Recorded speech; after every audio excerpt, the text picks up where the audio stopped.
Hi everybody, it's Kelly Driver here. This is video number 3 in my Chinoiserie painting for the Gold Room series. I had to break this painting up into multiple videos because I did it over a long period of time.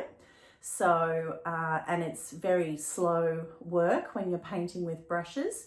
So I've snipped it into 10-minute videos with me on fast forward so that you can see me develop my Chinoiserie painting.